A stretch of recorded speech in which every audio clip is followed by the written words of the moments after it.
What's up, everybody? Welcome back to Comic Book Nation, the only show that does it all for geek culture and the official podcast of comicbook.com.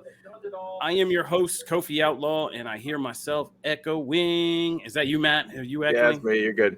All right. Well, it's a me and Matt show again. It's Kofi and Matthew Aguilar. Our co-host, Janelle Wheeler, is done her honeymoon, but ever the workaholic Janelle has jumped from her honeymoon in Hawaii over to San Diego so she can represent for TwitchCon. So right now, for all our Twitch viewers, thank you.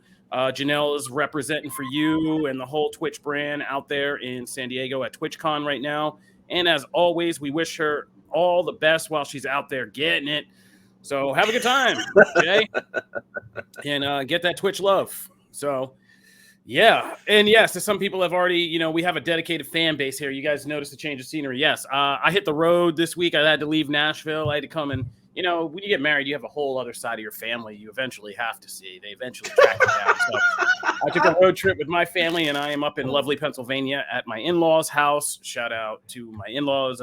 Thank you for the hospitality. And I have a whole bunch of nieces and nephews up here through my wife, and gotta love it. They stream and they got a ring light here. Their setup is like more badass than mine. Like, yeah, I got a ring light for the first time ever. Getting all those skin tones in. Nice. All right. Wow. Need one of these for the studio. Oh, man. I really want, when you said honeymoon, I really wanted to sing, "Let's Get Married." There it is. You're welcome. Okay, so there you have it. Matthew Aguilar is here. He's in the building. Yeah, no, we can't afford any of that. Yeah, I don't know what you're doing. So Matthew Aguilar is in the building.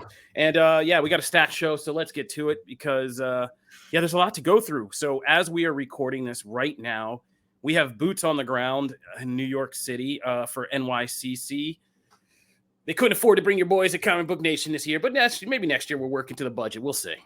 That's a Jim Viscardi question. But truthfully, I had stuff to do this year, so I wasn't minding sitting this one out. But love to NYCC. Fun fact, I used to live right behind the Javits Center, or right in front of it, rather. And so this was my most favorite con because it was literally like I could leave my apartment, go con, walk back to my apartment, chill, go back, con again. It was great. So NYCC is happening right now. So we are here to kind of break down what is happening with it. Like, what should you care about? What do we care about? And then we are going to review some spooky stuff. We're gonna both do Werewolf by Night. I'm going to talk a little bit about Hellraiser. We have our usual TV recap. That's going to be a little bit faster today, but we're going to touch on things that are going on in Geek TV. Plus, we have comics, and we have a special wrestling segment. So when we tell you guys that this is the show that does it all for geek culture, we are not kidding. All right, Matt, let's start right up at the top and go through this year's NYCC. So as we're recording this, NYCC had its first day Thursday. Not so much coming out of that to speak of, but, some fun stuff. The biggest things we got were, I think, trailers. We got a trailer for a very big movie yesterday, and we can start with that. Why not? Which was the Super Mario Brothers movie, which stars a whole voice cast of Chris Pratt, Jack Black, Anna Taylor-Joy, Charlie Day, everybody who's anybody working right now. We got it, and we have this Super Mario Brothers trailer, and it's been highly anticipated since Hollywood's been trying to crack the Super Mario code for years, not in that same, Bob, rest his soul, Bob Hoskins, John Leguizamo live action movie. We're not trying to do that again with Dennis Hopper. Yeah, nobody's trying to do that again with a slicked back Koopa or a Bowser and things like that. So this is more faithful to the games. Obviously, it's CG animation, obviously, Illumination Entertainment. But I thought this was a pretty funny kind of tone setter for what this movie is. And for me, ironically, the least interesting thing about it was how does Chris Pratt gonna sound Mario, which is it's gonna be okay. It's like everything else Chris Pratt does since Parks and Rec, right? It's gonna be okay, except for Guardians, it's gonna be okay. It's not gonna be horrible, but it's just gonna be Chris Pratt. I think he's entering, ironically, Jack Black is playing Bowser, but I think he's entering that Jack Black or Seth Rogen territory where people realize, like, if you're going to see movies with these people, you're just paying to see them, right? And kind of do their thing. So, I thought Jack Black probably did the Jack Black's voice acting, right? Yeah, that's Jack Black did not sound like, oh, that's just Jack Black. Yeah, I was going to get to that, but and I was going to say, continuing the irony, which, if you've never heard me talk seriously, there's only one law of life, people. It is that everything is ironic. So, ironically, Jack Black is the only one. It seems to be the one doing the most voice acting in this, and doesn't even sound like his typical Jack Black, which was very surprising, right? I mean, after Kung Fu Panda, you just figure they're hiring him to just Jack Black out all the time. Too. Oh, I do too. It's one of my favorite. Yeah, somebody said, Alex Glean said, didn't even realize that was Jack Black. Yeah, that was Jack Black being Bowser. So, yeah, but the premise to me with Bowser and fighting the ice, the penguins and stuff like that was all a good tone setter for me for what a Super Mario Brothers movie should be. Not just about the brothers, but the world, right? I mean, we were literally title games world. So it was just funny seeing this take on how Bowser conquers things and does things.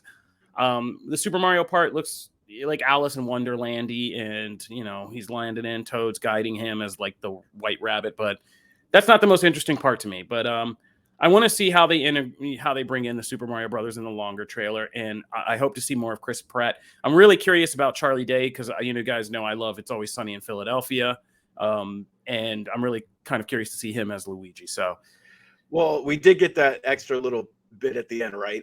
Yeah, that was so good. Look as a fan of Luigi's Mansion, I love that series. Okay, that was such a nice little ode, to that, to get him right at the end.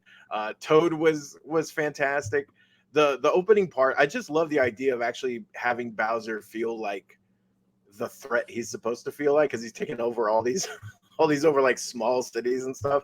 But number one, just on the Pratt stuff, I didn't mind the voice. I don't know it was always going to be this, no matter who did it, when the original voice, like when the voice actor was not brought in from the games, it was always going to be some backlash. It didn't matter who it was. It just happens to be Chris Pratt. And so I was fine with his voice. I'm not like a person that's just like, oh my God, there's only one Mario. Now there are a couple people I am like that with. I'm just not that way with Mario. So I'm not casting shade on anybody for thinking that, but I'm not that person. So when Chris Pratt gets that little bit at the end where you actually get to hear some of the voice, I was like, okay, that's fine. I mean, I'm cool with that as long as it's fun. Illumination does some of my favorite CG animation. I mean, I love the Minions franchise. I love Sing. Like, they do such amazing work. So this world is just gorgeous right off the bat. But I thought it was funny. I did not expect to like this trailer that much. Like, I'm not the biggest Mario guy, just in general. So the fact that this was good, like legit, and got me hyped for wanting to see this, that's a win. That's a win. Yeah. I honestly thought the trailer would have just been the part where Mario lands with Toad and then they go off together. I thought that was like all. I thought it was going to cut off. Yeah, I thought it was all going to. But I thought that would be the whole trailer. I thought going in, I didn't know they would do this whole sequence with Bowser at the beginning. And I think we said, because we've been doing this podcast now 4 years, and this show 4 years, and I remember when It came out and It Part 2, and we were saying we hoped that they continue doing things like this, trailers that show you like a little vignette story from the movie, like a little sequence or scene. For It Part 2, we said, because it was so creepy how they did that scene where Jessica Chastain goes to talk to the old lady, and she's like walking around in the background naked, and then she comes running out before it shows you the trailer. And this was kind of the same thing. And I love that, because that's the way they used to do it back in the days of old school Hollywood. They would show you actual parts of the movie, like actual scenes of it. And then, the dialogue coming over murder, intrigue, a heart that cannot know desire, and all that stuff. Jeez. So, so this was a nice kind of way to kind of subvert expectations. And I'm in. Yeah, I'm all in. I'm taking my kids to see this. We play Switch. Every kid who has a Switch, this seems like right up their alley. Like, yeah, I mean, I'm in. So, yeah, they got me. And I did see Wario in the comments. Yeah, like, I do feel like you have to save him for a sequel, right? They want a franchise out of this. I'm almost positive. You're going the Sonic route. Yeah, you got to do Wario, Waluigi. I want a Waluigi. Okay, I want to see Charlie Day. I hope that they have to mirror themselves and do their own characters. There's an episode of It's Always Sunny where Charlie it's a clip show. They do their own version, but it's about how reality can break down. So Charlie ends up having an argument with himself in this story, and Charlie Day, Charlie Days is funny. So I hope we hear Waluigi. Oh my God, that would be amazing. Please let that happen. All right. So let's not get too bogged down. That was Mario Brothers. I mean, let's get bogged down because that was awesome. I was gonna say that was like one of the best things of the of the week. The other thing we got was the Velma trailer, which is the kind of Scooby-Doo spinoff that's gotten all this controversy because, God forbid, it's Mindy Kaling doing, a Velma series in her own way.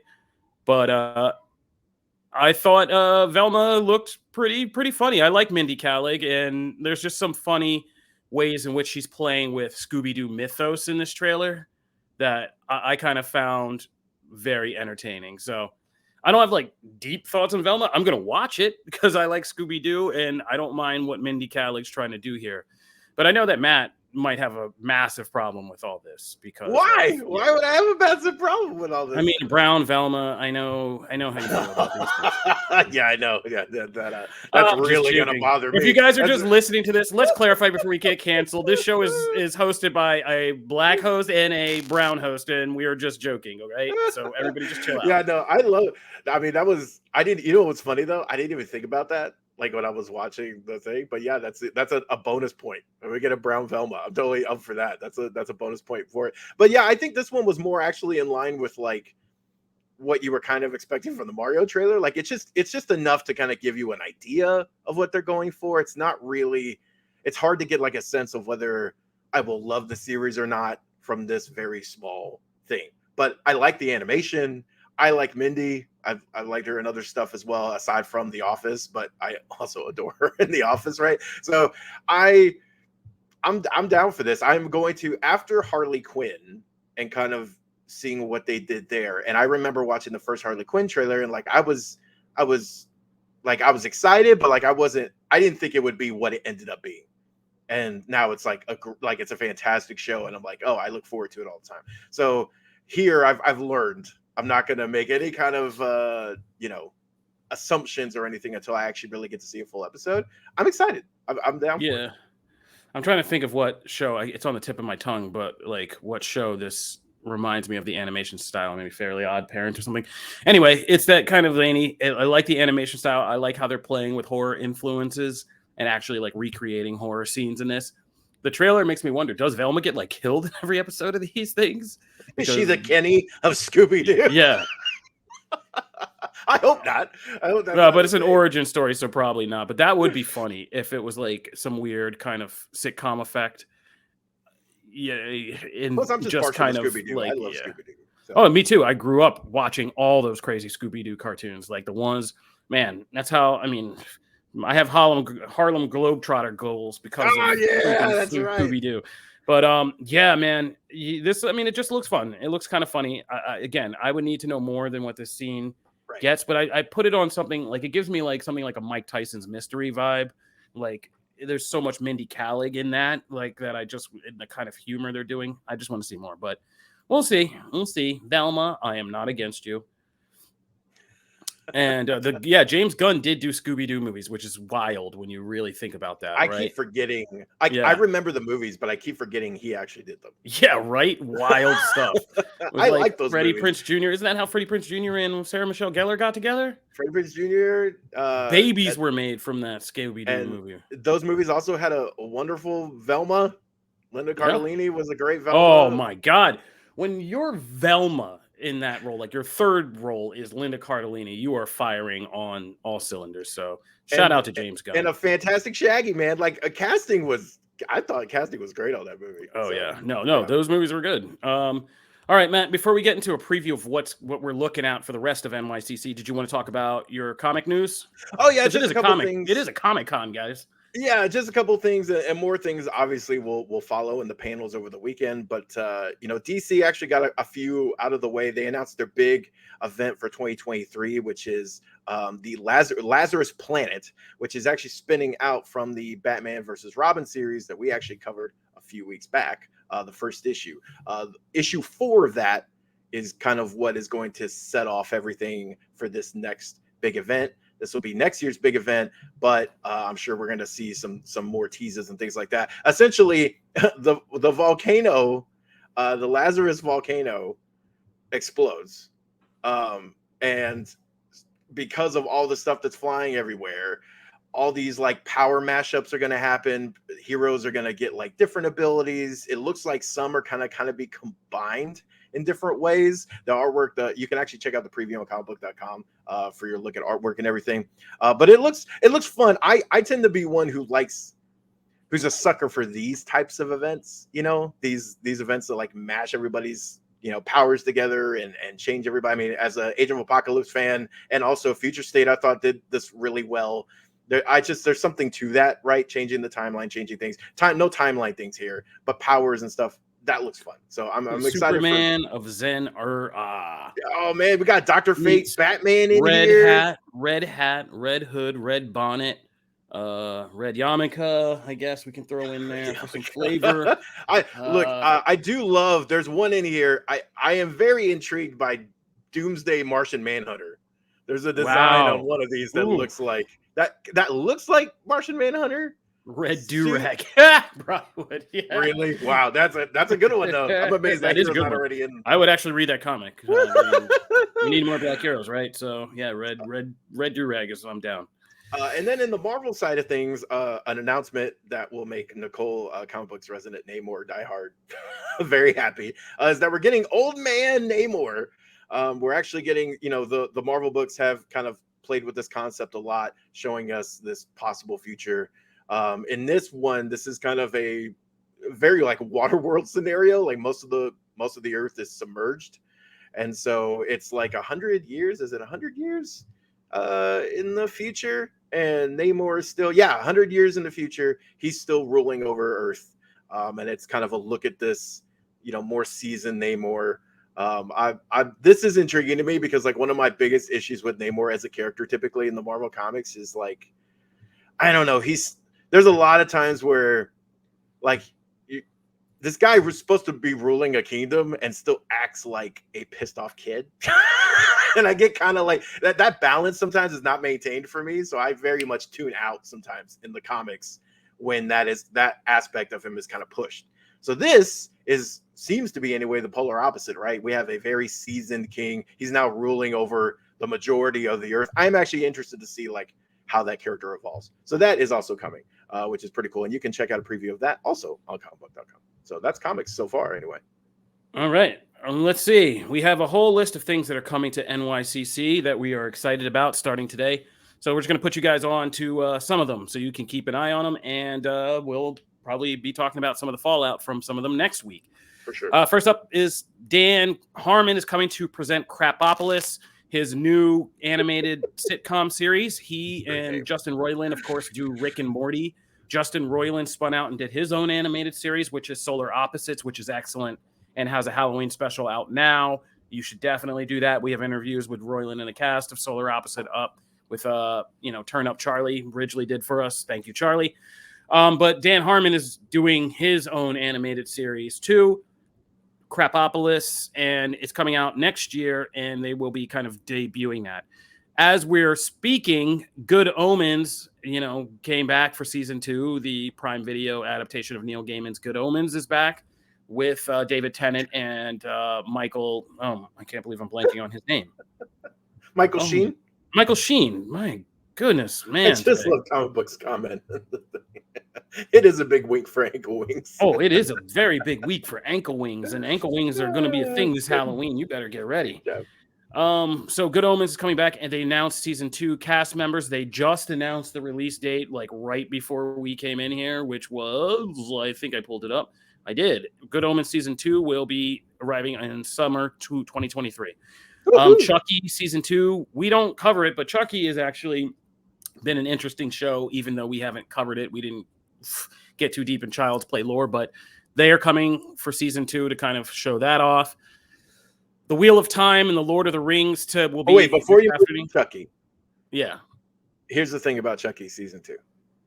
I feel like because Liv Morgan is like a huge Chucky fan and has wanted to be like a part of this show for a minute. Now that we're in season 2, can we make that happen? Can like we start a thing of like Liv Morgan needs to be on this show? She's been teasing there's like a big dream come true project coming for TV or movie or something like that. Maybe this is it. Maybe this is it. If she wanted to get killed by Chucky, I mean, it could probably happen. I mean, I'm just saying. let's do our part to see if we can like get that stream roll, make that happen. So there you go. Comic Book says an avalanche suplex could put an end to Chucky. But today, the Wheel of Time and Lord of the Rings of Power are going to have their big joint 2-hour presentation. And it'll be the first time that the Rings of Power showrunners really come out and talk to people and do the fan engagement thing, which should be interesting. So I think I'll take this little moment to say, well, we'll talk about Rings of Power. Well, no, we don't. We don't have a trailer for it, so we're good. So Peter's fine. Peter's producing today, and so I'm not going to throw him off. But we don't have a trailer for it, so I can. So I know you didn't watch Rings of Power this week, Matt, because we were busy doing a whole lot of stuff. But I managed to get it in and sneak it in. And yeah, going into this finale, like it's pretty exciting. I'm fully on board with Rings of Power now. Like it took a minute. But even the Harfoots and stuff start to come around in this episode. You kind of finalize the fallout from last episode's massive, significant kind of origin of a key location.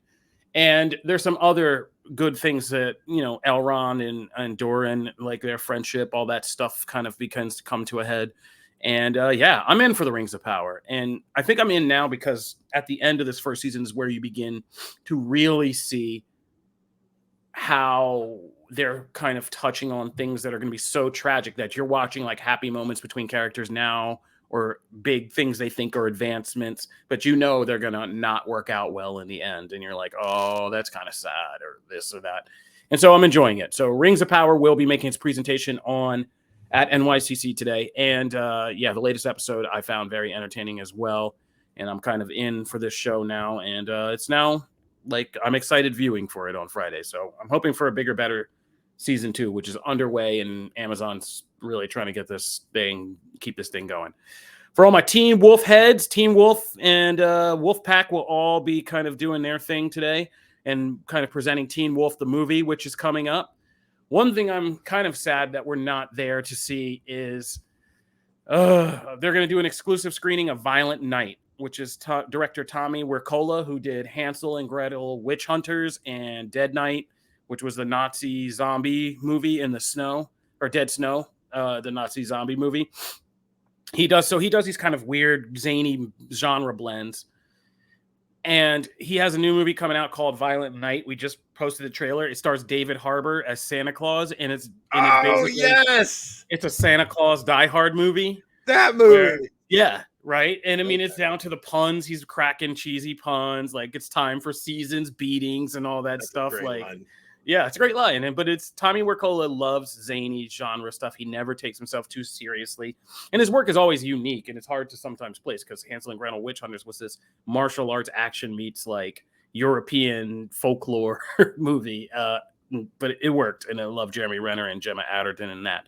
So they're going to do a screening of Violent Night at NYCC. And I got to tell you, inside baseball, like con screenings are some of my favorites because it's such a motivated crowd that people really do get into it. Con screenings I have, really enjoyed include things like when they did one of my first NYCCs, they did the Wonder Woman animated movie.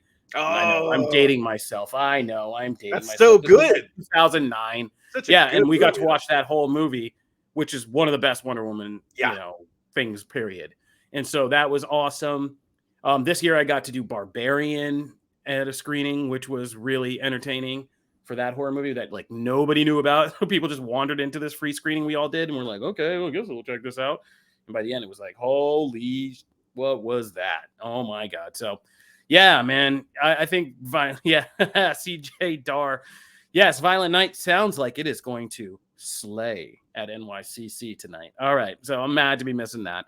Matt, this one's right up your alley tomorrow. Oh my God, I'm so excited. Smallville cast reunion. Oh my God, it's so, you know what's crazy? I've been talking about this show a lot lately, like just in general. And then I've been listening to the podcasts and stuff that Rosenbaum and Welling have been doing everything. So I am so, someone actually put together a series of YouTube clips that is actually all of the moments where Clark reveals he's Superman to Lois, and like from all of the movies and all of the shows. And the Smallville moment is still one of my favorites. Like even when compared to like some of the great moments that are up there, it's one of my favorites. So the fact that they're all getting together, or a lot of them are getting together, let's say, Tom Welling, Erica Durance, Kristen Kruk, and John Glover will all reunite on the stage to celebrate. And I can't believe it's been 10 years. Wow. That you talked about making me feel old. That makes me feel incredibly old. Also, that Smallville spawned one of the best pieces of the Crisis on Infinite Earths crossover. Like that scene where you meet him in the future and they're married. Oh my god, so good. Anyway, I'm very happy. I'm upset I'm not there. I want to be there for this. That's what I want to be there for. So I have FOMO, which I just realized what that is like 2 months ago. What FOMO is. Wow, your ass is old. All right, moving on. Moving right along. A couple other things coming. My Hero Academia Season 6, the anime, is now streaming on Hulu and Crunchyroll, and My Hero Academia is one of the bigger things in anime, so they're coming to New York Comic Con. We'll be covering everything from Season 6, and, you know, we love that show. We should probably hype it. Somebody asked, will Allison Mike... Brad, I know him. Brad, really? They couldn't get the furlough. They couldn't get the furlough to get Allison Mack out of jail and to a small reunion. Chill. Hurts, man. Star Trek Universe will be there representing Star Trek Picard. Season 3, of course, is bringing back, you know, I know a lot of you hate it, but Star Trek Picard is bringing back the whole Next Generation cast for its final season. So, of course, people are going to be there for that. Star Trek Prodigy is appearing as well. And funny enough, one of the first things I ever saw, one of the biggest panels at my first NYC, was the day that it was on NYCC. Like I said, it was right behind my house. And it was the day that The Walking Dead first premiered on AMC, that they had their New York Comic Con panel. That same year I'd seen their Comic Con panel, which was empty. There was nobody in there except a bunch of people who loved the comic series who dressed up in a whole line of zombies. But it was like Robert Kirkman, the show, you know, Frank Darabont, and like 2 people and me. But by New York Comic Con, it had gotten so much hype behind it that it was in the main hall. They did it. I can't remember if we watched the premiere episodes or not. And then we got to go home and watch the show. And it was a big deal. So now The Walking Dead is coming back, and they're doing the final episodes of the series, which is a big full circle turn for all the fans at NYCC. So I'm happy they'll get to experience that. Yeah, no, one of the best first episodes of a series ever. That's like this show. Like I still will go back and watch that episode from time to time. And I kind of stopped watching The Walking Dead after I hung around a little bit after Grimes, you know, kind of exited, right? Andrew Lincoln or whatever. But I still will go back and watch that episode. I am excited for them, though, to finish that story. That has me excited. I'm actually excited about The Walking Dead universe again. That's cool. Wow. Unexpected things that are happening today. Wow, I mean, yeah, man, they got me excited again. Like, you can't protect her, Rick. Yeah. Carl. No, Carl. All right. Other things. Let's get through this because we got to take a break. But Jamie Lee Curtis is going to be kind of getting a tribute for Halloween and her role as Laurie Strode. And Drew Barrymore is going to be hosting it for her. So that's a big deal. Nice. I would love to sit in on that one. There's also going to be a Back to the Future reunion with Michael J. Fox and Christopher Lloyd. And they're doing Q&A. And that's going to be, I mean, that's amazing too. Like that's a pretty big deal. The fact that these are happening at the same time really is just giving fans a Sophie choice to F with their minds, right? It's like, are you more of a sci-fi family-friendly kid or you a horror kid? Which door are you going into? Yes, Halloween and Halloween Kills are back in theaters right now because Halloween Ends comes out next week in theaters and on Peacock, and we will be here with a review of that next week because we're getting spooky. I'm very excited. The Muppets Mayhem. You know, I love Muppets. And the Muppets Mayhem is a series that it follows the Electric Mayhem Band. And it's going to be kind of a funny, I feel like, send-up of the music industry. And you know I love Muppets, and you know I love Muppet satire. So I'm looking forward to this because, you know, going to be good. Muppets. Our boy Oscar Isaac is getting a spotlight panel on Sunday where he's going to be doing a Q&A talking everything from Star Wars to Dune to Moon Knight. And that could be interesting when it comes to things and updates about his projects, right? So keep an eye on that.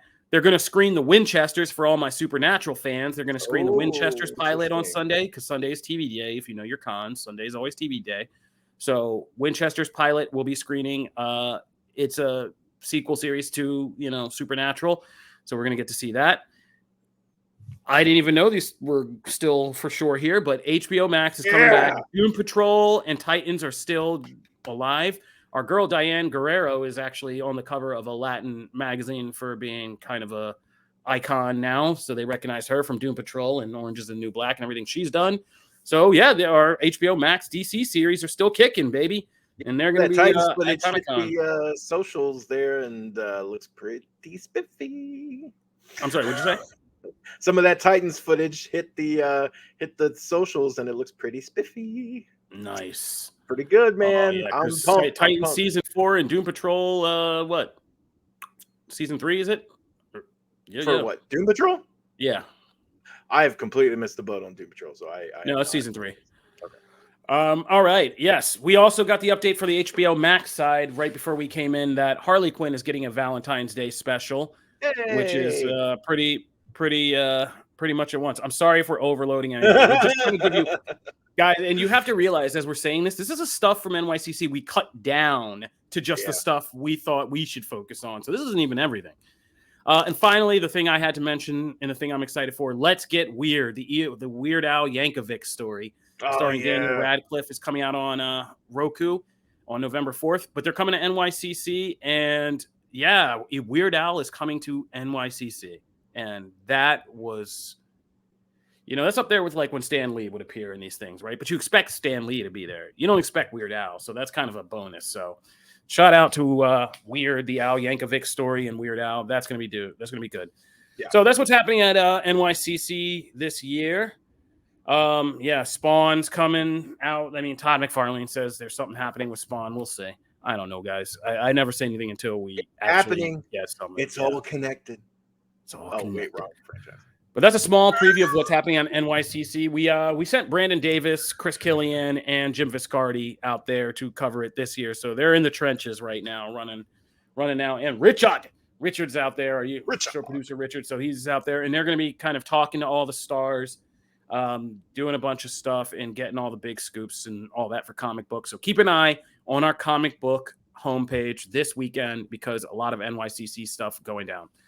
All right, we're going to take a break, but when we come back, we still have to do just a little bit of touch-up on some stuff. We're going to talk about reviews of Werewolf by Night and Hellraiser. We'll blow through a little bit of TV recap. There's not too much to focus on this week, except, of course, She-Hulk and Daredevil doing it. We definitely got to talk about that. And we get to wrestling and comics, so be back because we got a lot more to come.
All right, we are back. This is Comicbook Nation, the only show that does it all for geek culture. We just broke down a whole bunch of stuff about New York Comic Con and what all we've seen from it and what all we hope to see from the rest of it. We're going to move on right now and jump into our big reviews of this week. I'm going to go first really quick because I don't have a trailer put in for this, so we don't need any media. But the new Hellraiser. The new Hellraiser movie is out now, I believe, on Hulu, and it is something that we're going to talk about real quick here. Basically, the new Hellraiser is just a remake of the original concept with some kind of different flares thrown in. But I thought it was okay. I've never been, and I will say this right off the bat, I'm a big horror fan, okay? But I'm not the biggest Clive Barker fan. I think Clive Barker is kind of like that 70s, 80s update of H.P. Lovecraft for the modern times. And I like a lot of Clive Barker movies. I love like In the Mouth of Madness, the original Hellraiser, but I don't like them as movies per se.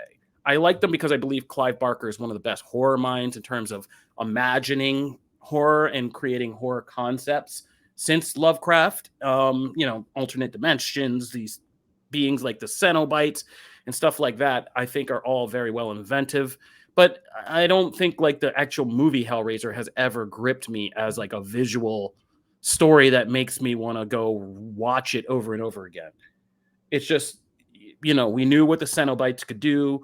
We knew Pinhead, and they've spawned all kinds of spin-offs, interpretations, fashion influences, horror influences, and all this other stuff, down to like Rick and Morty doing a whole episode with basically Cenobites who get amused by watching Jerry be awkward and cringe, right?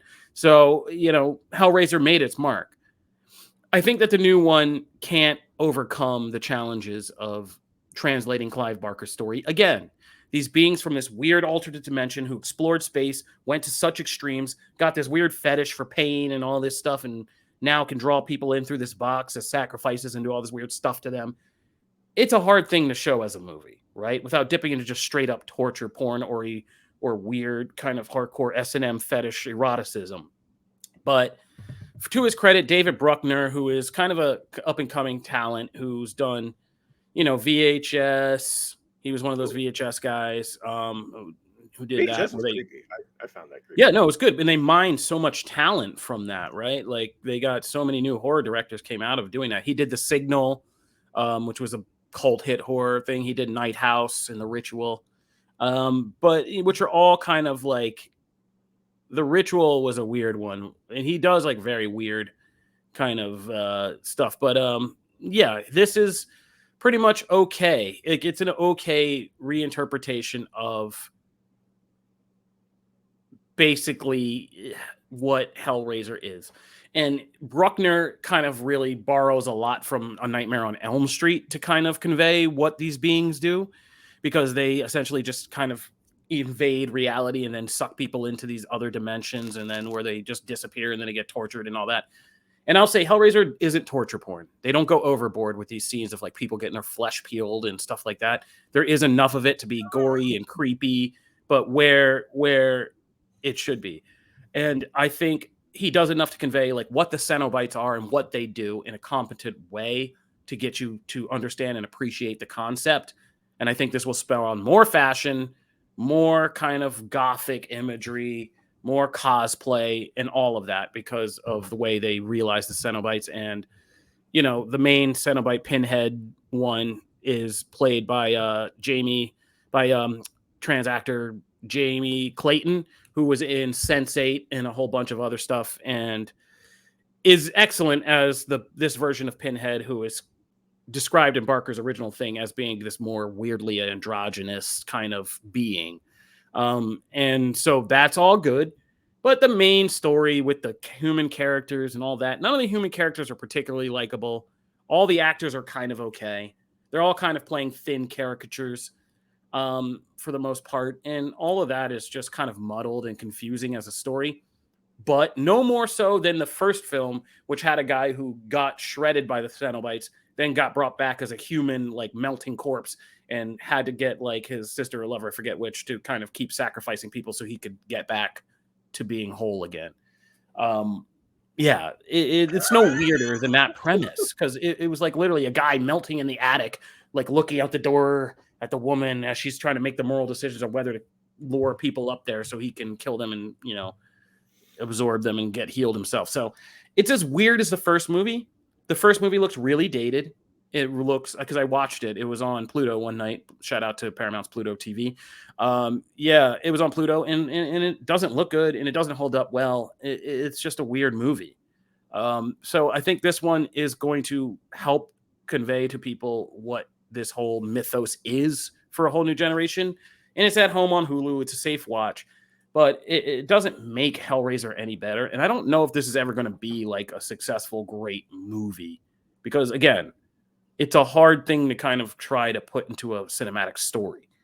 Like as a short, it would be great. As a person who finds this box and gets sucked into this horrible dimension with these beings that are going to torture them and play with pain and pleasure. But as a whole movie, it's hard to do. So it's an okay watch at Hulu at home. So that's what I would say about Hellraiser.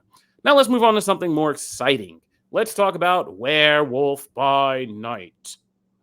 So Marvel's Werewolf by Night is out on Disney+. It's the first of the Marvel Studios special presentation content format, which means it's basically long. It's about as long as a high-grade TV episode. I mean, Lord of the Rings is all nearly an hour every week, and this is 53 minutes. So I think that's good. But what special presentation basically means in this context is, I don't know how many people are writers or familiar with writing, but there's, you write novels, but you also write short stories, and short stories are different than novels. They're completely different writing forms, right?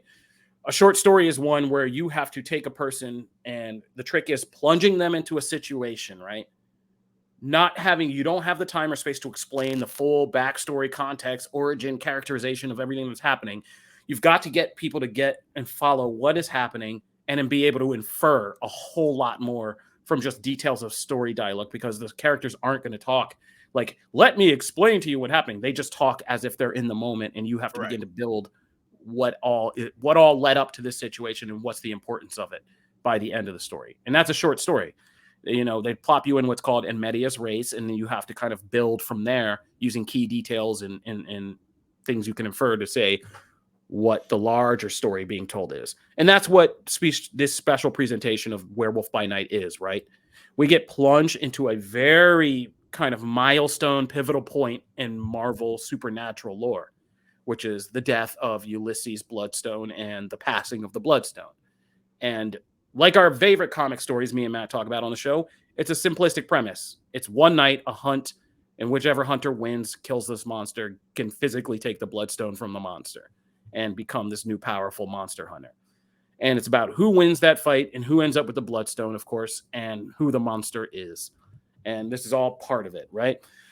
What Werewolf by Night does is, first of all, it shows you Michael Giacchino, who was an Oscar-winning composer of so many big movies, I mean, most recently the Batman he did. He directs for the first time his own feature. And wow, talk about a first-time debut. If you've got to do a first-time debut, like this one is a good one to do.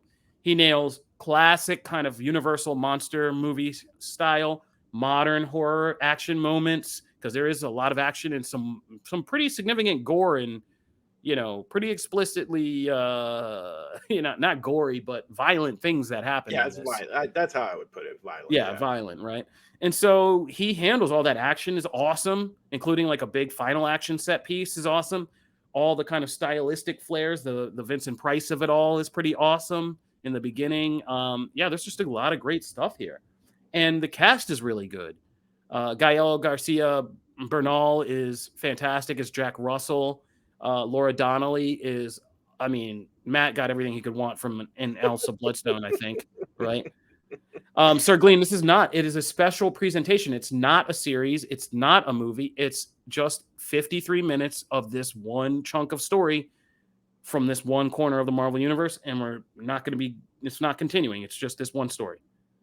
But like I said, like a good short story, it opens so many wider doors to what we can infer about there being an official kind of line in history of monster hunters in the MCU. Thereby, just from the trophy wall, an official line of monsters in the MCU of different types, aquatic, vampire bat, reptilian, like every kind of mythic monster you can pretty much think of. And a whole set of world under the world and rules of monster hunting, clans, all this stuff that they all know, these rituals, these prayers and stuff. Plus, there's an entire history to each of these main characters that gets kind of inferred. Who Jack Russell is, he never really says that much. There's not a big epic backstory monologue, but you get the gist of it. His connection to other characters in the thing, and I'm trying to avoid a lot of spoilers. but how Man-Thing fits into all this. God. And Elsa Bloodstone is, you get a lot out of this about really what's happened on this side of the MCU and what is going to happen next. And that is masterfully done. Like, that is really well done. It makes me think that Marvel really has maybe cracked open a very important code to this franchise, which is, hey, you know how we were kind of freaking out about like how to get to Mephisto through 50 different projects? What if we just tell a story about somebody who ended up with Mephisto, made a deal, and then like, boom, by the end of this special presentation, we know Mephisto is able to be in the MCU. And make it one more day with Tom Holland. No, I'm just kidding. But yeah, they just were able to tell this story about this pivotal thing, the Bloodstone, and the next line of succession in it. And it's a significant shift. Ulysses Bloodstone being dead is significant because he was alive for so long.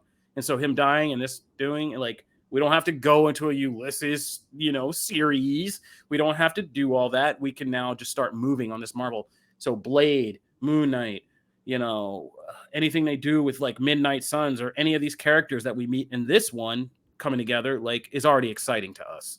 And that's masterfully done. So I was a big fan of Werewolf by Night.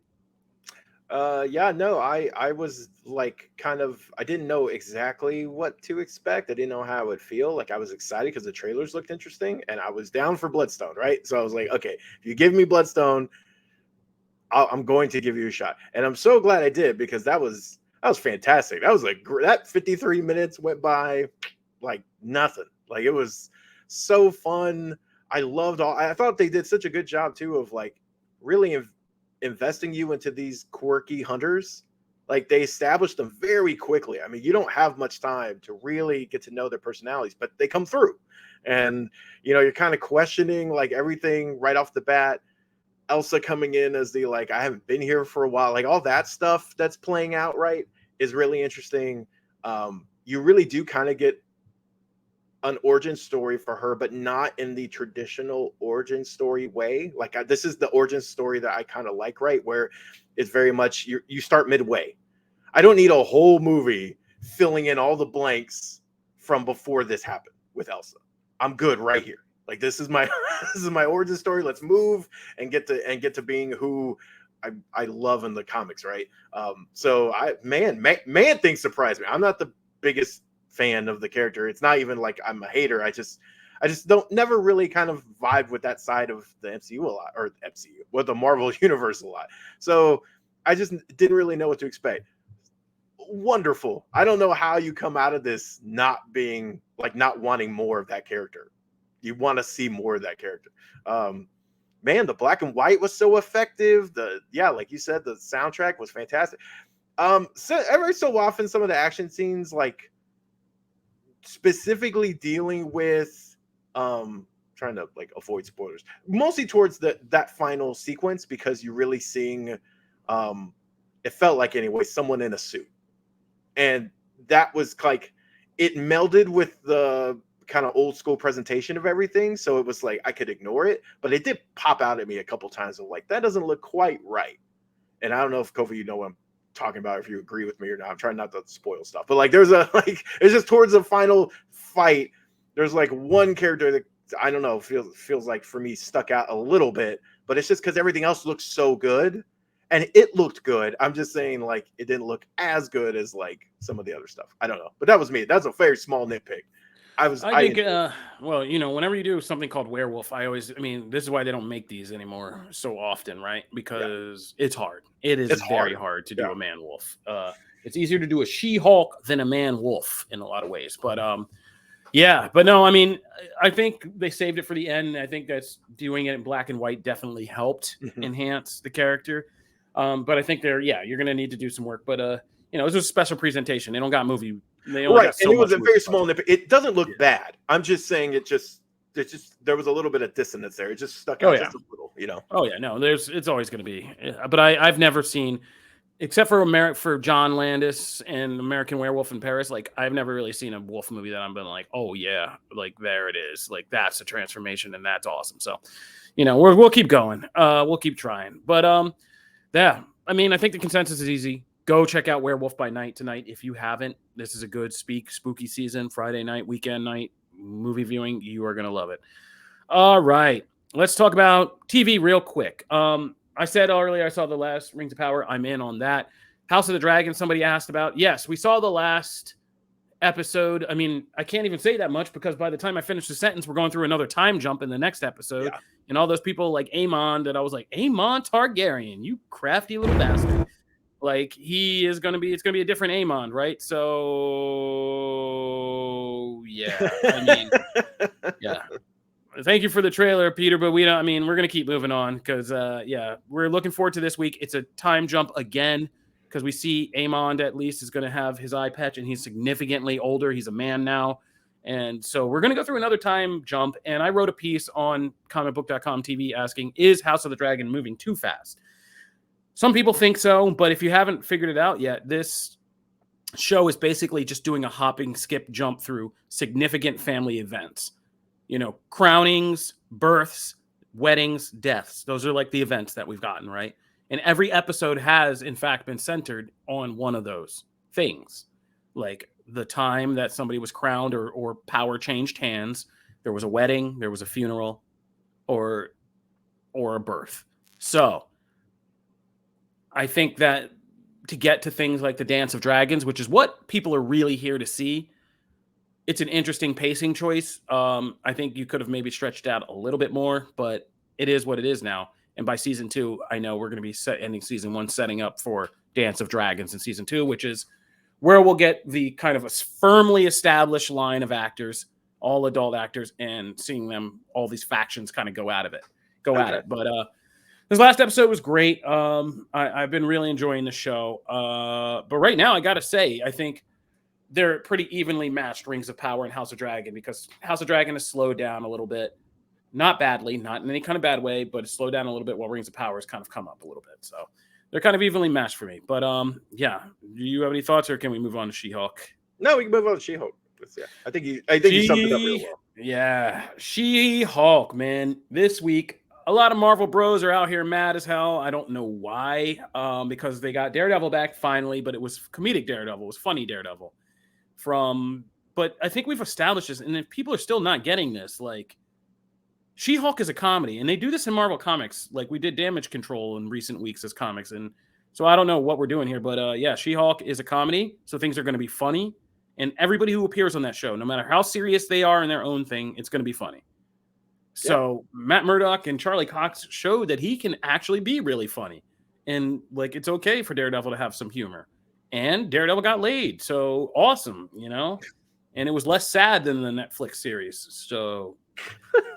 People are now learning, by the way, that Daredevil scene, that when he comes out the next morning, people are saying Daredevil made the walk of shame, but there's an argument on Twitter by people who apparently don't know that there are two things when you leave the next morning. There is a walk of shame, and then there is the stride of pride, baby. What do you think Daredevil was doing? I'm not touching this. Well, as Sir Glean so timely points out, there may be new reason why we know his name is Double D as a nickname. I'm not. Nope.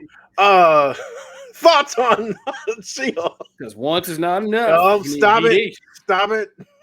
Thoughts on She-Hulk?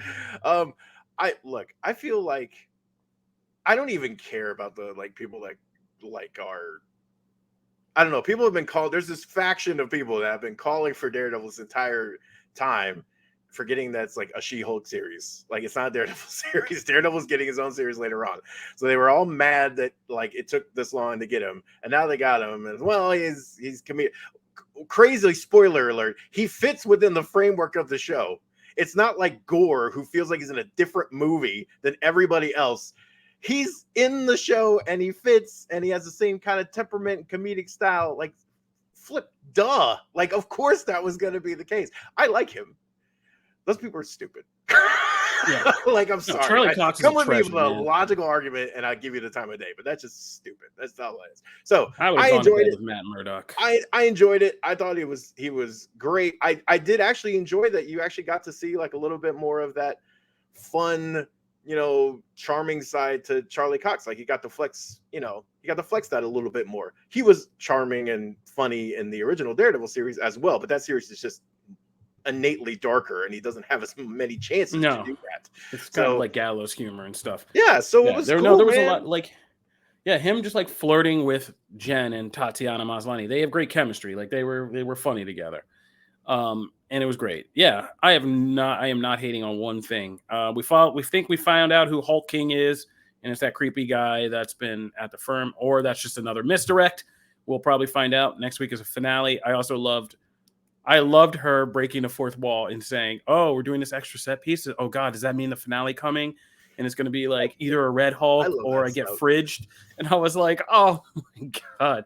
Like, it's just funny that you filmed that so long ago, but you perfectly called where the Marvel fandom's mind would be at that point. Yeah. And it's just like half the people are wanting Red Hulk and half the people want her to get fridged. So, we'll see. And give her Frogman. Oh, yeah. Yeah. Leapfrog. Leapfrog. Good for Leapfrog. Good for. I just love it. That's great. Yeah, the difference between goons and henchmen is important to note. That was actually like really relevant comic book talk right there, right? Like a goon is just hired for the money, and a henchman is a true believer in the cause. And I was like, oh yeah, that's pretty good. Yeah, and also if we don't get a Ribbit and Rip It shirt very soon. Oh yeah, right. Yeah, She-Hulk. I will say, I think She-Hulk will end up generating the most merchandise between Yvonne dude, anything you can make any now Marvel shoes or hats or anything, claim it's Pugs collection. There's so many. Oh my God, there's so many. It's a great thing. So I was all in on She-Hulk. It's fun, man. Yeah, and seeing Matt Murdock actually one up Jen Walters in the courtroom, got me a little steamy. I was like, courtroom drama at its best. Dude, boom, boom. All right, Matt, why don't you take it over? Why don't we grab our special guest and get in here and talk some wrestling? Yes, let's bring in Sir Connor Casey. How are you, sir? What's going on, guys? Do you like how I added the knighthood thing?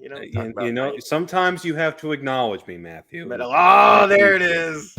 Acknowledge me. God, I love Roman Reigns. I love the bloodline. So we're going to be talking wrestling because, of course, this weekend is actually today is Impact Wrestling's Bound for Glory as well. So stay tuned for comicbook.com for coverage on that. And then Saturday is WWE's Extreme Rules pay-per-view. A lot of buzz over the last few weeks about what to expect from all this. But I know you wanted to kind of start with a broader overview, Connor, on like this new era of WWE. Indeed, I do, Matt. And I could have come in here and talk about how in a month we have to pretend that Roman Reigns versus Logan Paul is a real match. I could come in here and talk about how we are officially 6 months since they unified the World Championships and how it was Vince McMahon's last big mistake. But I'm not going to do that. I'm going to be positive today because I went back and I looked at the Extreme Rules card from last year. 7 matches, but what do you remember from it? A lot of stupidity. I remember a non-finish to a Bianca versus Becky Lynch match. I remember Alexa Bliss crying because Charlotte Flair ripped up her doll, and then she tried to take an Alka-Seltzer and try to foam at the mouth. It didn't work.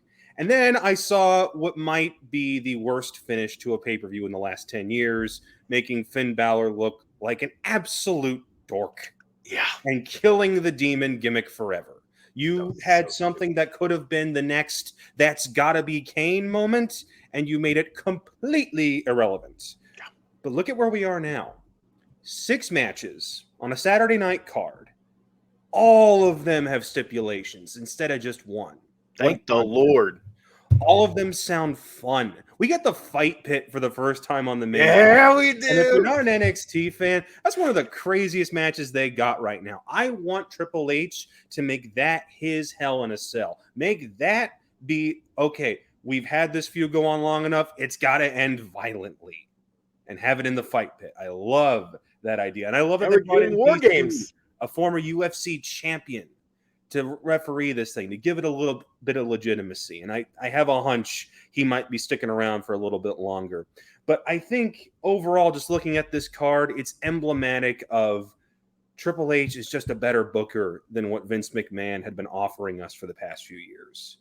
And this is the perfect example of that. You could have talked about Clash at the Castle a month ago, but there was a lot of other things going into that. It was a stadium show. It was over in the UK. There was a lot riding on that being their first big stadium show in 30 years. Yeah. This is just a straight up pay-per-view, and Triple H is still hitting us with his fastball, and I really enjoy that. Yeah, no, I can't look. I can't disagree with you. I feel like anyone who's been watching the product over the past month and 2 months has seen a difference. Even just in the not even just in the returns, but just in the subtle changes, right? I mean, the fact that I'm getting a Finn Balor versus Edge thing in here, and I'm not worried, is like the biggest thing, because I've been so worried every time Vince puts Balor in a position like that. I get scared. It's just like, I don't know. And here it's just, I mean, we're seeing the women's division treated like, it exists again. We're seeing so many things, and actual just matches. I mean, right. Geez, when was the last time we talked about Sheamus in this spot? And I'm excited for the Brawling Brutes versus Imperium because of the six-man work. tag match. Yeah, because of the work they have done with the Brawling Brutes and Sheamus, keeping Gunther and Imperium feeling like a big deal, not overdoing. Like, there's a lot of work that goes into that, and I care about this match. And a year ago, I would not have given anything about that match. So yes, and it's emblematic of what he brought from NXT, because when we talk about this show, we're just talking about how fun these matches are going to be. We're not crossing our fingers and gritting our teeth and praying to whatever God you believe in that they're not going to do something stupid. We're walking into this card with the full confidence that there's not really going to be anything stupid on it. We're not going to walk away from it going, God, that was a waste of 3 hours. Yeah, and I agree with you on the stipulations. I am so tired of cards with a theme, and you have a match, 2 matches maybe with it, and I'm like, that's ridiculous. This fits. Yeah, I agree with you. So speaking of, though, praying to whatever God you pray to and crossing fingers, we do have a big thing that's kind of looming over everything in Extreme Rules, which is the White Rabbit. They've been teasing all of these things on Raw and SmackDown, all these QR codes, all these links to old Bray Wyatt promos and things he said. So everyone obviously thinks it's Bray Wyatt. And Extreme Rules would seem like the perfect place to start that process of unveiling. What do you think we'll see, and what will you be disappointed if we don't see? So the initial report that kind of pointed to Extreme Rules as this is the big reveal was a Fightful Select report that dropped a little over a week ago. Sean Ross Sapp, the guy who reported it, has since backed off a little from his sources. They've said this might be the reveal, but you might not even expect him to be in the building. Mm-hmm. So what I'm hoping for is some sort of reveal. I don't want this to just be another QR code that we spend the next 20 minutes afterwards trying to solve everything and Twitter basically doing it for us. I want there to actually be something and not just be, oh, maybe I'll show up on Raw, maybe I'll show up on SmackDown. It's got to be Wyatt, and I don't know what form that comes in, but so many of the clues are so obvious that for it to be anybody else just feels like a massive blunder. And like we were saying earlier, I don't expect them to pull out the rug like that. My whole thing with this is that when it comes to Bray Wyatt, the build has so often been better than the execution. Agreed. The build to the Firefly Funhouse, the build to his initial debut with The Fiend, the build to his match with Randy Orton at WrestleMania 33, all solid. But then when the matches actually come themselves and we get that WrestleMania 33 debacle, we get their match where they fought in the abandoned crack house, we get the Wyatt swamp fight. Like, there's a reason that Wyatt has somehow been involved in what has been awarded as the worst match of the year 4 times. 4 times. For a guy that's not that bad in the ring. But it's always about how the expectations in the build never match the payoff. Yeah. So here we are again. Fantastic build. All these expectations rising up. Now you got to pay it off. Now, thankfully, there's not a 70-some-odd-year-old guy calling all the shots now. Thankfully. But still got to pull it off somehow. True. And also the thing of note, too, is that, yes, it's not a 77-year-old man. Also, it is someone that thought him worth bringing back. So you do have someone that not just wanted to bring back the big name, but also believed enough in what he can do to like, we're going to follow through with it, right? Because that was always the biggest thing with Vince. The big showy stuff always got all the attention. And then when it came time to like, hey, let's book him properly, let's have him win. And as Spiderface 101 points out, he has to win. That was one of the biggest things we've always talked about. He always loses in the worst spots. There's no reason he should be going down to Goldberg. There's no reason he should be going down to Seth and the Hell in a Cell. There's reasons, right? So I agree with you. I think even put it in our predictions, which you should check out on comicbook.com, by the way, is that I think it's going to be a reveal of whether it's the character's mask or face or something, even on a video screen. He doesn't even have to be there. But I think we're going to get some physical manifestation of, oh, that's who he's going to be. And then they'll follow it up with like, hey, you know, Raw will be the kind of main breathing space that he'll start to get rolled out on. But I do think we get something. If we get another chase this, I'll be bummed. Like, I'll be pissed. And there's not even a guarantee that it is Raw that he's going to, because the QR codes have been showing up on both shows. True. And all of the, you know, Jefferson Airplane song playing at the house shows, those have all been on SmackDown shows. It's true. And I know, SmackDown is weirdly becoming rather crowded for a 2-hour program. I pointed this out the other day. There's like 7 factions now, and we're about to get Legado thrown in there. Like, we're gonna get Legado del Fantasma. When did SmackDown become AEW, where it's the land of factions? I mean, you love Dynamite. I do love Dynamite. What's wrong with it? Has lots of factions. It has a lot of factions. Yeah, no, I agree with you though. It is getting crowded. I just assume because like, you know, SmackDown is the A show, but Raw still kind of gets treated as the A show. So I figured a big attraction like that might be on Raw, but we'll see. So that's Extreme Rules. Anything else you wanted to throw in before we head off? Everybody go follow us over on TikTok. We are at Comic Book Wrestling. We are trying to build up the fan base there. We've got a little under 3,500 followers right now. We'd like to see that hit 5K. So if you're on TikTok, go give that a shot. Myself and Liam Crowley have been adding a lot of stuff in there, and we'll get Matt involved in on that here pretty soon. Awesome. Thank you, Connor, for hopping on, and follow all our coverage on Saturday. Better not interfere with your Comic Book Nation workload. That's all I know. Remember. So, speaking of, pay us first. We get ours first, and then they get their cut. Wrestling, Comic Book Nation, wrestling. Lord, cut. We're moving into comics real quick here. So I hope you guys enjoyed that. That was actually supremely fun. So let's move into, let's start with some Batman. Batman 128 continues the failsafe saga that I will call it.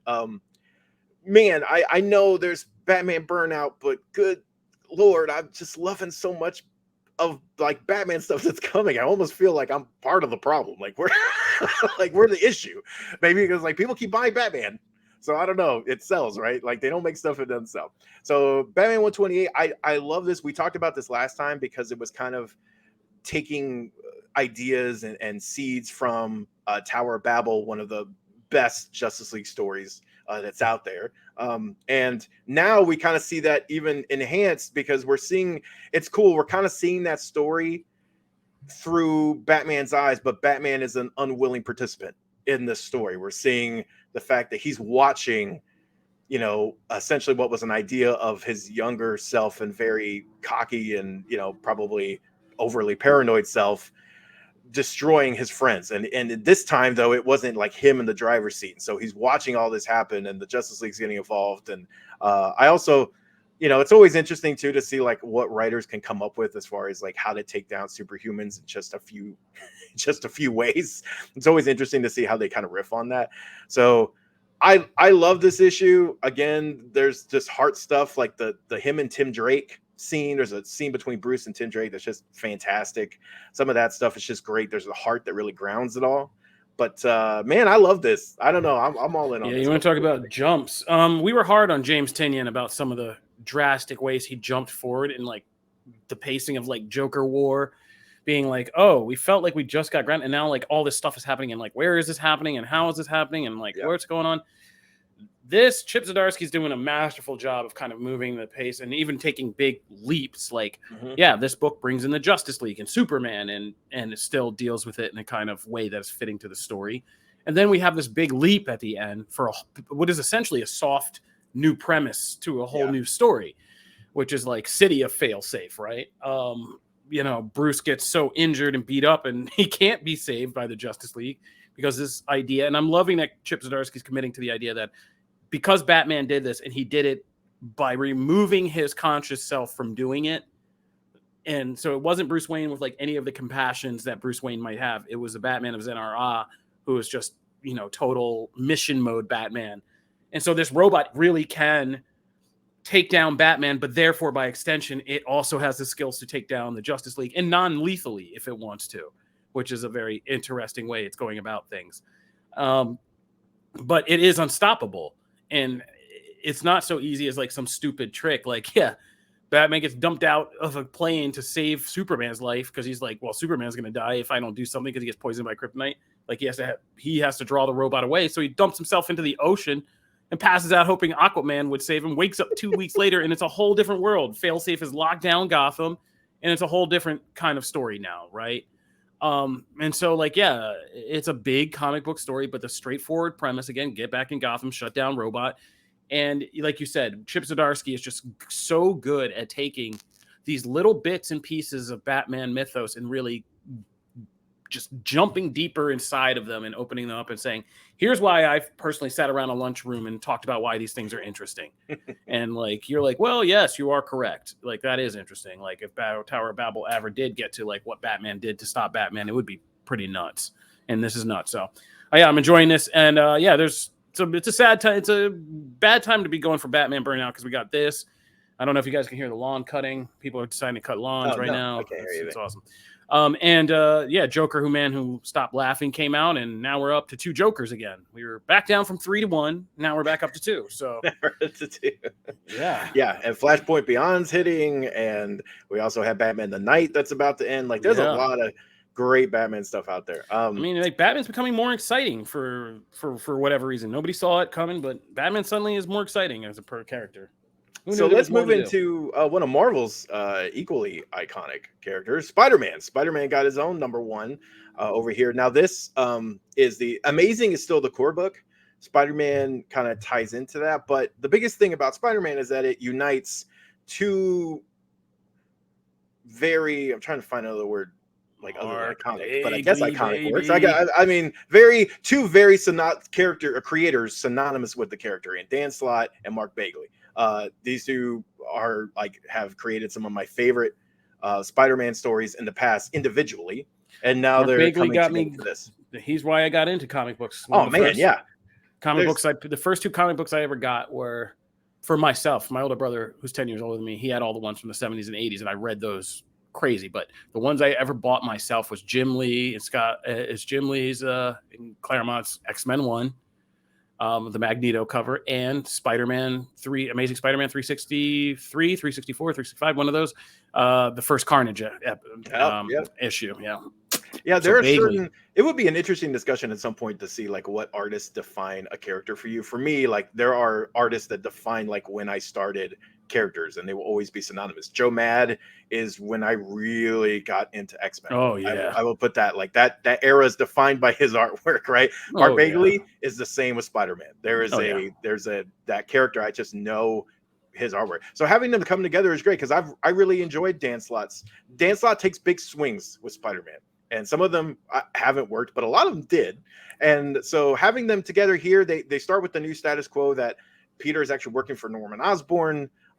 They're actually on the same side for the most part because he's like kind of reforming from his Green Goblin ways, and then we kind of move him Spider-Man into it. This is a very Spider-Verse centric thing. It makes that clear pretty early on. So if you were kind of looking for like a solo Spider-Man title, this is not the one. This is very much going to kind of bring a close to the Spider-Verse concept that Slott was a big part of creating, right?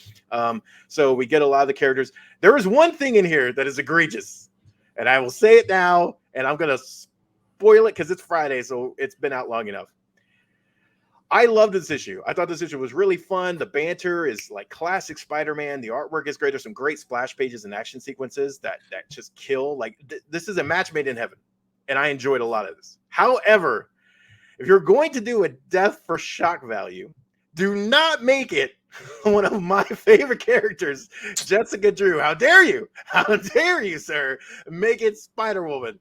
That felt so like, for all the work that they have done on that character over the past like 3 or 4 years, and then to do that here, and they even mention it, they even call it out, right? Like, she deserves better. Yeah, but that's a Spider-Verse for you. If it's a turnaround thing of she's alive in a week or whatever, I'm fine, right? They needed to kill someone that was important to people. Okay, let's. I'm with Spider-Face. It should have been Cardiac. How dare you? How dare you? Should not have been Cardiac. And why is Cardiac not in this book? Anyway, they wanted it to be good. I was upset. How dare you? Cardiac is great, and I've said I dare you like 3 times.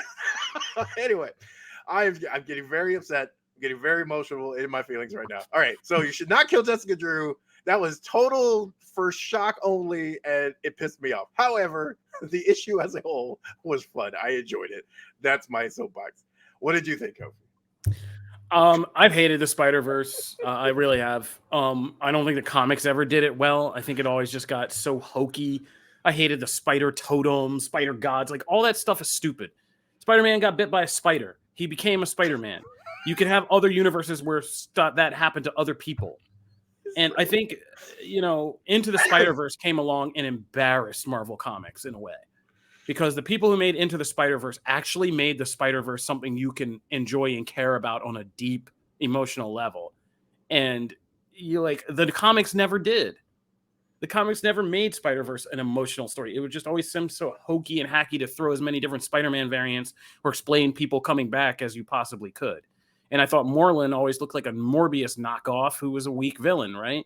And so I was just like, I have not dipped into any of this. I've purposefully stayed away from Spider-Verse like the plague. That said, I did enjoy Edge of Spider-Verse, which ties into this issue. And I enjoy how they're looking to end it now, but I hope they do end it because we don't need this. Like, we that really started don't. in a very negative place and it got to surprisingly a hopeful place. Yeah, no, I mean, the comments are with me though. Spider-Verse is weak on the page, man. It's just been so weak on the page. And like, Peter Parker is the core of Spider-Man, and I love Miles Morales, and he made his own core. But like, there are other characters, but Peter Parker is the core. I like that this is focused on him, and if nothing else, I just hope they're learning from the movies and stuff that are doing this much better. Because, like I said, Into the Spider-Verse put the comic book Spider-Verse to shame. And number 2 looks like it's going to even do in 3. You're going to be even crazier. And I'm even in more for the Madam Web concept of what's happening than I am. If you haven't heard the rumors about Madam Web movie, it's that, you're getting all these spider people who are going to be pulled from their different realities to ensure that Peter Parker gets turned into Spider-Man and that Richard and May Parker get to have Peter Parker. And it's kind of like the Spider-Verse, it's a Back to the Future thing, right? So I'm down for that. But I'm just happy they're ending this as well. I think this new villain threat looks stupid. You don't like the design? I thought, okay, the design is super 90s, but yeah, it's also a 90s old character, but still, it's cool. It's like when they doing everything like Baxter Stockman or like King Roach from Teenage Mutant Ninja Turtles. Like, those characters, those are great characters. Yeah, they are, but it's hokey 90s stuff, like you even said. It's just like when you start doing like an insect talking, like with the extra Z's, I'm out. So whatever happens here, I mean, I was just happy because Mark Bagley and Dan Slott, before it got all Spider-Verse-y, I was actually enjoying just the book of seeing, Spider-Man in his Green Goblin gear, just kind of like trying to deal with that new reality and stuff. That was good to me. But I mean, if this ends Spider-Verse, I'll be happy. Or at least like finds a space that it can like, here's the rules, let's move forward, like that. It's not this kind of place of chaos. I agree. So that is comics. I mean, yeah, JD Smith artist, you are right. Into the Spider-Verse was smart about how it used the Spider-Verse to tell a very character-focused origin story, right? The next one is going to be challenging because they're going into the full scope of the wildness of it. So we'll see how it comes together. Jessica Drew better not be dead. That's all I'm saying. Yeah. All right, let's go. That's the end for comics. That's the end for Comic Book Nation of this episode. If you guys are just now getting into the show, We have 2 formats. You can watch us, and you can watch us on YouTube, on Twitch when we do our live streams, and on Facebook for live streams. Or if you missed a show, you can rewatch it on Twitch or on our YouTube page, YouTube.com/Comicbook, all one word, and Nation. If you just want to listen to us as a podcast, we are on all your major podcast platforms. Either way, you should subscribe to both. Subscribe to our YouTube page for sure. Subscribe to us on Apple Music and leave us a 5-star review. If you guys want to get involved in the show, like our awesome comment community, please do join us on the live streams and drop notes, because we do respond as the show's going on. Shout out to all our fans. Please tell a friend to join our YouTube page and help spread the good gospel of helping us grow the show. We grow a little bit every week, baby, and it's good stuff. But thank you. See, speaking of community, we're also getting that movie finally. Does anybody still care? I don't know. We'll find out. But this has been Comic Book Nation. We got to go. There's so much to write up. NYCC is happening. Bunch of big developments on TV. We'll have it all for you on the comicbook.com homepage. Be sure to check it out. And next week when we come in, we'll be in full Halloween swing, talking about Michael Myers. So, and hopefully Janelle will be back as well. But in the meantime, Matt, it's been good hosting a couple Matt and Kofi shows with you. It's been a lot of fun, man. Yeah, most fun I never want to have again. Wow. All right, that's been Comic Book Nation. Let's get out of here. Peace.